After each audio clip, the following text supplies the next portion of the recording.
Capítulo 12. E mais uma vez, um emissário real se posicionou bem no centro para declarar uma ordem do rei. Abriu outro daqueles pergaminhos, tão charmosos a ponto de parecerem mágicos, porém a única magia estava mesmo no charme ou na aparência. E todo aquele povo parou para escutar suas palavras, ditas sempre em alto e bom som. Senhoras e senhores, cidadãos de Andraine e de todo o reino de Arzalon, eu, como emissário real, aqui estou para declarar que, devido aos atos de terror provocados neste dia fatídico e visando a segurança total da nação, o rei Primo Branford decretou, com o aval dos 7 conselheiros reais, o estado de sítio nesta cidade e em todo o território do reino de Arzalon. E muitos murmurinhos tomaram conta daquele lugar. Muitos se assustaram quando souberam que o rei havia determinado o estado de sítio no reino. Outros resmungaram que era uma solução idiota. Alguns diziam que o melhor seria uma caçada imediata aos culpados. A maioria, que somava a quantidade dos 2 grupos anteriores juntos, concordava com louvor com a atitude do rei e seu sábio conselho. O restante tentava entender o que significava estado de sítio. Para esse pessoal alheio ao significado daquele ato, uma breve explicação.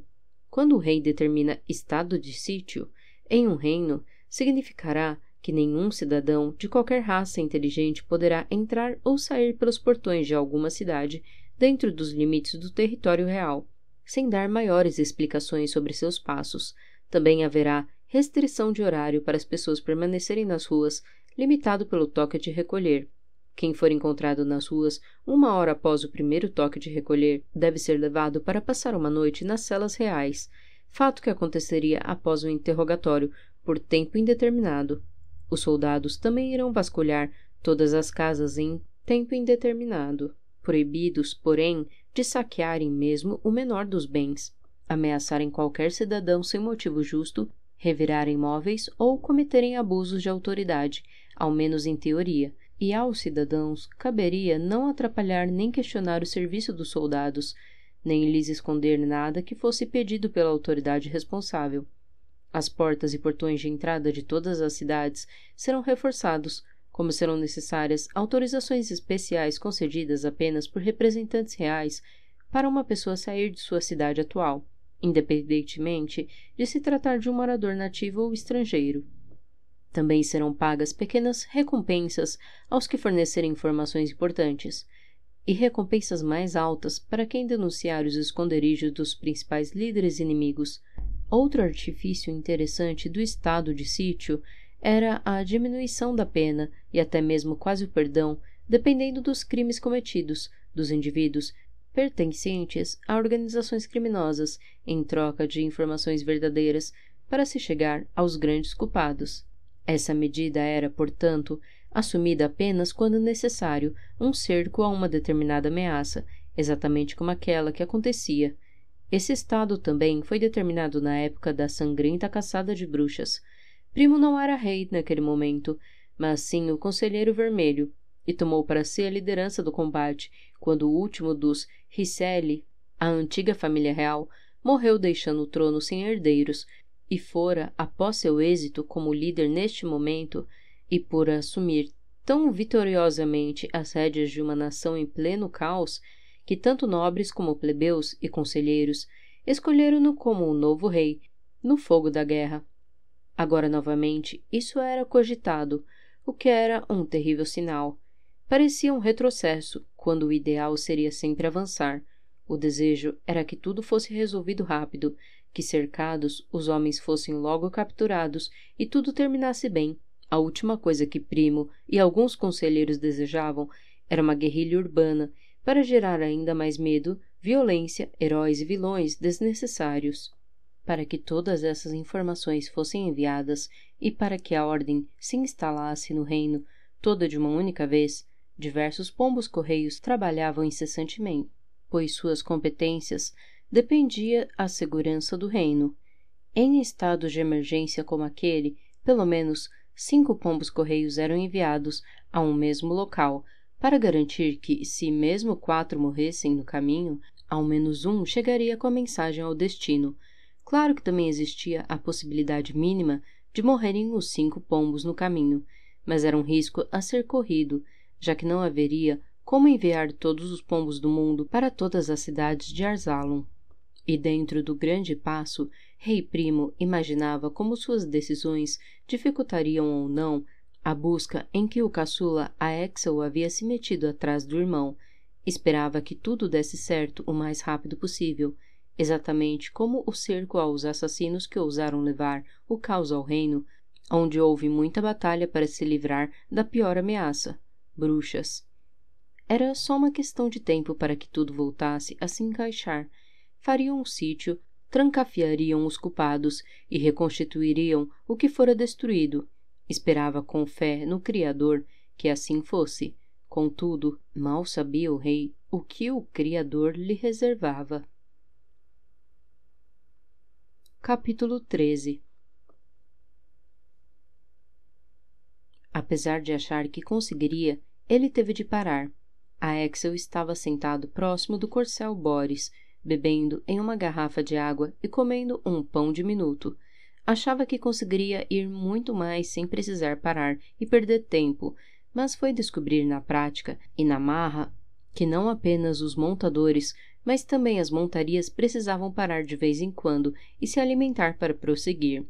Ao seu lado estava sentado um troll cinzento, com certeza absoluta o único troll do mundo a montar um mamute de guerra adolescente em viagem, e mesmo um troll imenso e com reserva de gordura extra precisava se alimentar, e muito agradeceu aquela parada momentânea. Pelos meus cálculos, Muralha, chegaremos a Metropolitan nas próximas 6 horas, disse o príncipe, causando uma careta no acompanhante, o que é um detalhe digno de nota. Tem certeza disso? Nem se esse mamute voasse eu acredito que isso seria possível. Não, nós temos que chegar o mais rápido. Não quero virar a noite no meio dessa trilha de terra. Bom, só de convencer você de que não conseguiria dormir sobre a sela do cavalo já me foi uma conquista. Tuane desceu dos céus para ficar frente a frente com Aexel. Sempre que tinha oportunidade para fazer isso, o príncipe ficava hipnotizado pelo olhar da fêmea legendária, senhora dos céus e de parte de sua alma, embora ele não conseguisse muito bem definir o porquê dessa ligação natural. E o ser fantástico, talvez um dos mais bonitos que aquele mundo já conheceu, apenas se satisfazia com um gole de água e meio pão. Um afago de Sua Alteza lhe era um momento de apreciação, e logo satisfeita, já cortava os céus, extasiada e desejando a aventura, guinchando o tradicional Kiai de águia-dragão. O cavalo, Boris, relinchou. Era como se dissesse que também estava satisfeito e pronto para seguir viagem. O mamute nem se manifestou, e ainda bem, pois muito estranho seria um mamute que entendesse os sinais de um cavalo, não é? Logo, sem perceber a prudência do Criador em não permitir que espécies de animais diferentes se comunicassem, Aexel e Muralha seguiram viagem. 1, 2, 3. Não vamos avançar nem retroceder as linhas de espaço e tempo, nem congelar o momento, nem nada do tipo. Já acabamos de fazer isso e você nem percebeu. E digo isso porque apenas agora vou mostrar a Aexel e Muralha no mesmo espaço e tempo que a narrativa exige, para que, ao menos, dê a impressão de que os acontecimentos estão em ordem sequencial. Mas quem contou o 1, o 2 e o 3 ainda há pouco não fui eu, nem era meu desejo, mas o próprio príncipe Aexel Terra Branford. Mas que diabos está acontecendo? Perguntou extremamente confuso um príncipe. As dúvidas de Aexel tinham uma explicação. Há horas cavalgaram, ao menos, o que estava no cavalo, pois não é fácil definir o termo correto para o que faz um troll em cima de um mamute. E ao observar os céus, percorridos por um ser fantástico como uma águia-dragão, seguiram de algum lugar tantos pombos reais que fizeram com que o príncipe perdesse as contas. Eles não voavam para os mesmos lugares, apenas se faziam companhia até determinadas marcações, aonde cada um ia, desvencilhando-se do bando e seguindo seu destino ordenado. comum era realmente a utilização de pombos-correios em Nova Éter, mas nunca a Axel vira tantos ao mesmo tempo, e ainda mais os pombos-correios reais, reconhecidos por seus uniformes, já que mesmo o pombo real tem de vestir sua bandeira. O que acha que seja, Muralha? Berrou o príncipe, freando os impulsos de seu corcel para que se emparelhasse com o barulhento mamute adolescente de Muralha. Problemas, Alteza. Notícias com muitas explicações são sempre más notícias. Não pense que, por ter o raciocínio comparado ao de adolescentes, trolls não tenham seus momentos sábios. E mais essa agora. A Axel acelerou ainda mais o corcel em uma estrada de poeira que já ia escurecendo, e cada vez mais parecia não levar a cidade alguma. Ele só sabia que estava na direção certa, pois Tuane cruzava os céus, como gigantes tombando das nuvens, guiando-os melhor do que uma bússola faria. Mas o receio não estava em errar o caminho, e sim em errar o tempo.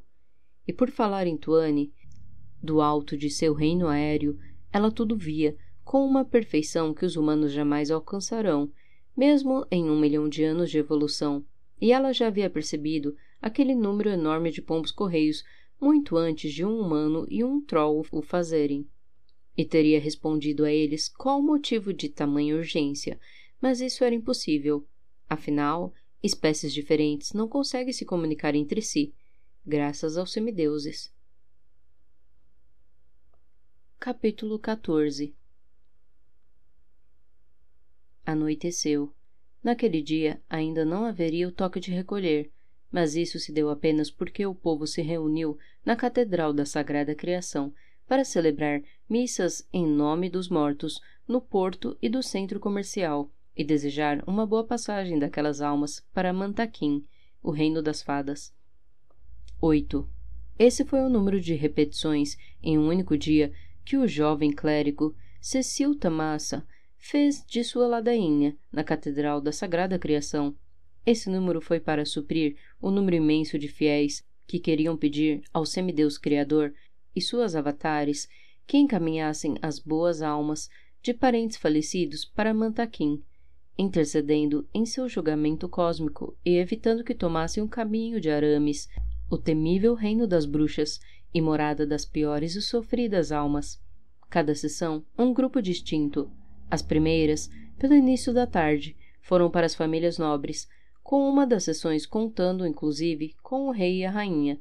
As seguintes, do meio para o fim da tarde, foram para as familiares dos soldados, e as últimas, mais à noite, foram para a plebe, contando com as famílias e amigos dos comerciantes falecidos. Dia triste, muito. Uma cidade de corações apertados, viúvas em angústia e crianças ainda tentando entender o motivo pelo qual não poderiam mais ver os pais. Seria desleixo meu deixar de afirmar que o clérigo Cecil sentiu bastante energia negativa que se apossou do lugar, provavelmente fruto de tamanha tristeza e pesar de tantas pessoas. Na verdade, há tempos aquilo estava acontecendo. O clérigo sentia uma energia negativa na egrégora local, sugerindo que algo muito ruim ainda iria acontecer.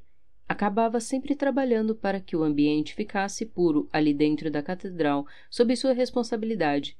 Mas aquele limite territorial era o máximo que poderia fazer. Apenas fazia, com competência, seu trabalho e rezava para que aquele povo estivesse pronto para o que o Criador quisesse lhe comunicar. Cecil Tamassa era um caso nunca antes visto no sacerdócio semidivino. Muito mais a oeste e além das 7 montanhas, existe uma região chamada Quimera.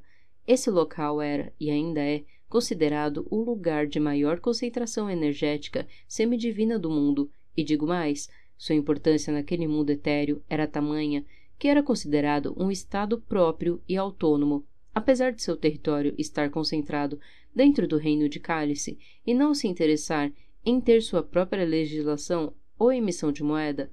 Na verdade, chamavam mesmo Quimera de Coração de Nova Éter. Muitos sábios teorizavam que, inclusive, para lá era enviada energia dos pensamentos semidivinos dos semideuses, que então se distribuía dali para o resto do mundo. Bom, aqui entre nós, essa teoria é uma besteira, mas há certa lógica em entender que os sábios e os filósofos a tenham concluído. faz parte da evolução do raciocínio, e quanto mais evoluírem, mais entenderão o funcionamento de seu próprio universo. Mas posso justificar minha afirmação. Acontece que nenhum local de Nova Éter vai deixar de ter mais ou menos concentração semidivina, porque está mais próximo ou não de Quimera. Isso equivale a dizer que o Criador é injusto e separa as pessoas de acordo com seu gosto pessoal. Se Quimera realmente era o local de maior receptividade semidivina, isso acontecia não por uma atitude especial do semideus com os moradores daquele lugar, mas exatamente pelo contrário, por uma atitude especial das pessoas que ali viviam em relação ao Criador e, consequentemente, aos outros semideuses. Quimera era um local sagrado a partir do momento em que lá as pessoas só pensavam na própria evolução. Quando os devotos iam até lá, queriam se conectar ao semidivino e entregar a alma do coração aberto, desejando realmente descobrir qual o motivo de sua criação em Nova Éter. E isso era fé. E em um mundo criado por semideuses, cuja existência é mantida por semideuses, a fé e a energia semidivina do pensamento movem 7 montanhas. Em Quimera, localizava-se o único templo do mundo autorizado por todo um quadro de reis e clérigos a formar sacerdotes do semideus criador. O templo da criação estava aberto a todos os que buscavam a evolução espiritual e queriam viver da devoção. Porém, também estava sempre aberto a qualquer pessoa que buscasse a própria fé e quisesse entender melhor o motivo de sua existência. E exatamente por isso, para presentear de forma justa aquela devoção exibida e verdadeira, o Criador criou e entregou aos sacerdotes um poderoso artefato mágico, as Pedras da Criação. Quando as pedras se manifestam em pura quintessência, isso quer dizer que algum sacerdote está apto a ostentar o título de clérigo. Embora um legítimo sacerdote não tenha ego suficiente para ostentar qualquer coisa, senão o orgulho da fé, todos os clérigos possuíam uma pedra da criação e, com ela, expandem a fé semidivina e produzem seus rituais e cerimônias. A pedra tem uma cor rubra, como um céu em chamas. Muito de seu visual lembra um rubi e pode ser confundido com acrescento, se não fosse pelo brilho anormal e propriedades semidivinas. Há diversos triângulos nas bordas, e muitos acreditavam que isso estava diretamente ligado com o número 3, elo da conhecida ligação semideus-homem-terra, ou, em outras palavras, a pirâmide Criador-Criatura-Criação. O nome era apto ao artefato. A pedra dava ao portador a chave que permitia acessar a dádiva da transmutação, da mudança, da gênese e toda forma de criação possível, ao menos na mente e intenção do utilizador. Era com ela, e graças a ela, que os sacerdotes conseguiam, durante os rituais, transformar água em vinho ou multiplicar pães na frente de famintos.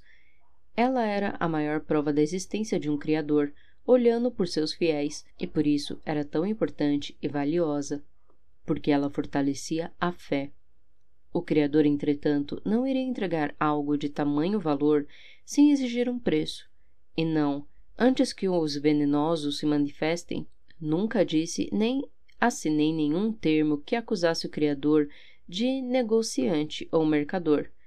Dou uma surra em qualquer um que ousar repetir algo idiota do tipo.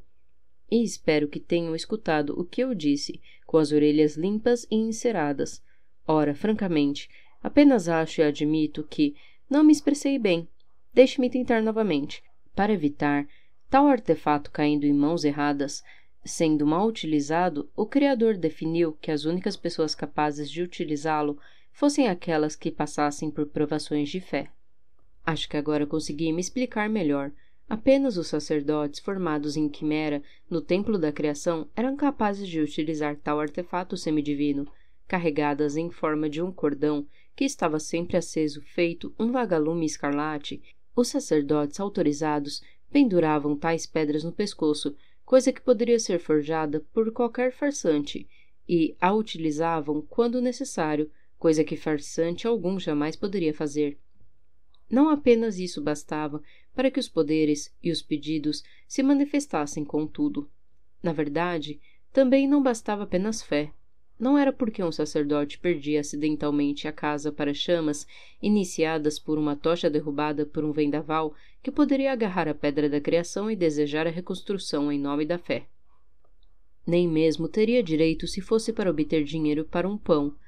Um detalhe diferencial, essencial e definido pelo Criador para que a pedra funcionasse era que todo pedido deveria ser feito pelos sacerdotes com pura fé, sem buscar benefício próprio ou ganho pessoal. Deveria ser, portanto, um pedido puro, verdadeiro, honesto e fidedigno. Nada mais do que era ensinado nas lições escritas e passadas por avatares e outros representantes semidivinos do reino das fadas, como o sagrado Cristo, que Mantaquim o tenha, Merle Ambrosius.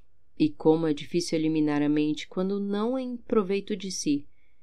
Por tudo isso, a pedra da criação era o artefato mais poderoso do mundo, mas apenas nas mãos dos maiores devotos do mundo. Era um elemento de luz e destinado a trazer luz, e todo o sacerdócio sabia que luz nada mais é do que um corpo bruto da energia semidivina. Quando o sacerdote morria e sua alma, esperamos, encaminhava-se para Mantaquim, sua pedra da criação era cravada em um ponto acima do altar de cerimônias de sua catedral e representava a memória daquele servo religioso. O mais místico de toda essa história é que no momento da morte do sacerdote seguinte, a antiga pedra ali cravada se rompia e virava pó, tornando-se energia antes mesmo de tocar o chão. Já o local ficava ali, vazio, esperando que a pedra do último sacerdote falecido fosse posta no lugar da antecessora. A Catedral da Sagrada Criação, em Andraine, possuía com muita honra a pedra rubra do falecido clérigo Manson, e Cecil sempre o reverenciava nos cultos locais, não deixando de imaginar o dia em que seria sua vez de se encaminhar ao reino das fadas e servir aquele local com a própria pedra carregada no peito. Esse dia poderia estar longe ou bem próximo, de acordo com as decisões e atitudes que teria de tomar em pouco tempo, e em breve ele iria descobrir.